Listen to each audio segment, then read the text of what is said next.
Hey C3 family, it's update time, and wanted to give you an update about what's going to be happening this coming Sunday morning. That would be June 21st, Father's Day. First of all, happy Father's Day if you're a father. Thanks for all you do and all you have done and continue to do.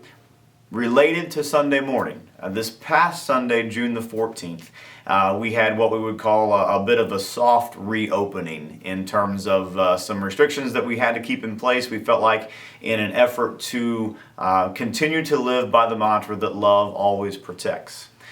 This week, we need to let you know there are going to be a few changes. We're going to begin to draw back some of those restrictions, some of those guidelines. We're going to draw them back a little bit in anticipation of July the 5th.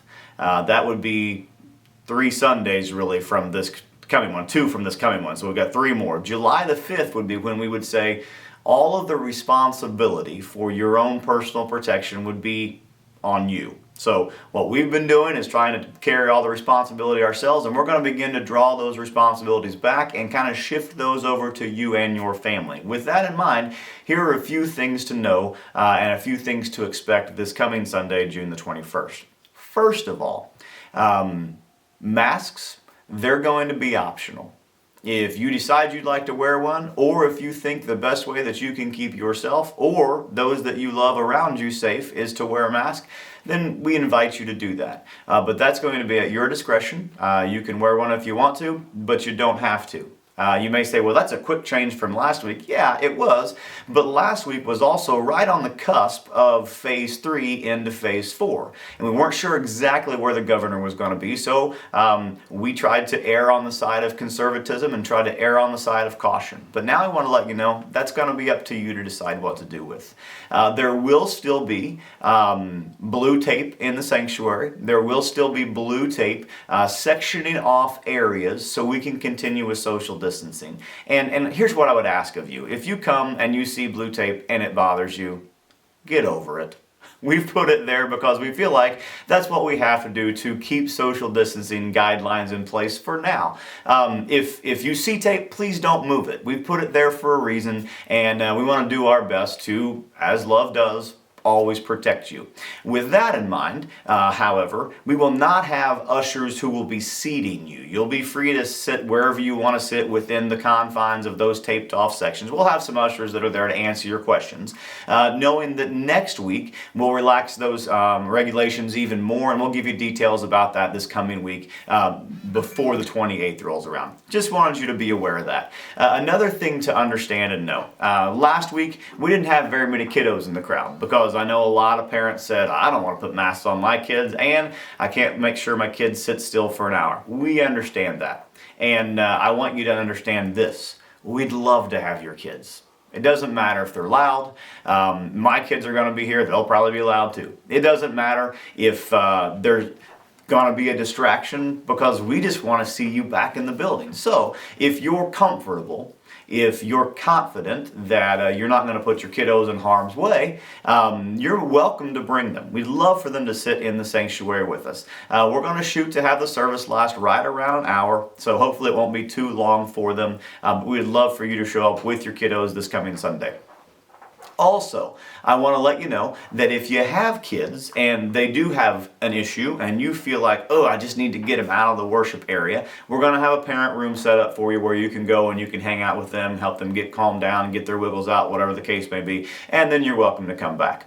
So don't forget, we want you to be here with your kids if you guys want to come.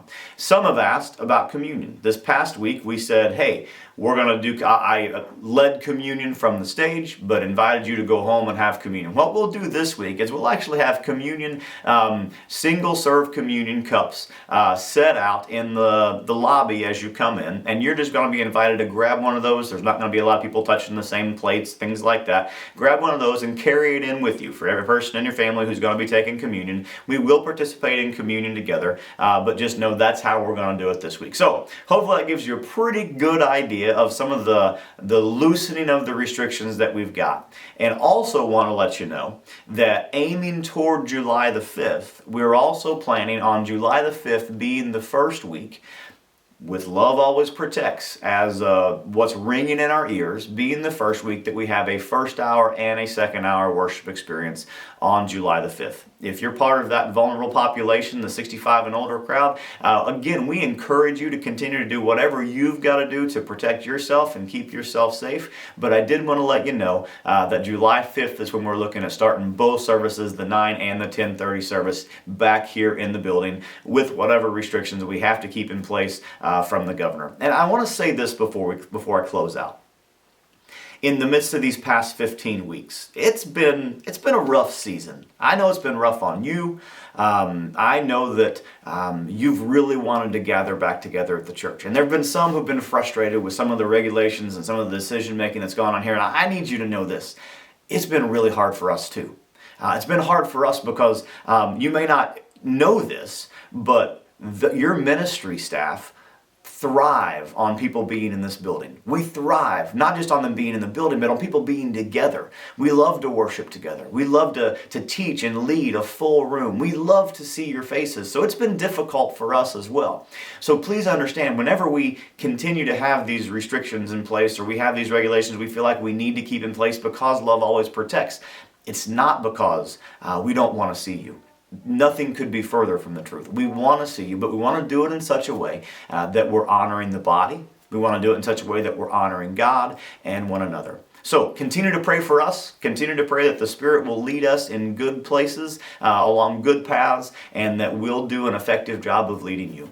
Thanks so much for listening. We look forward to seeing as many of you as feel like you want to come out this coming Sunday, the 21st, for Father's Day, for an opportunity to worship together and continue to talk about how we can live out the Great Commission, the last commands of Jesus before he headed back up into heaven. We'll talk to you soon. Take care.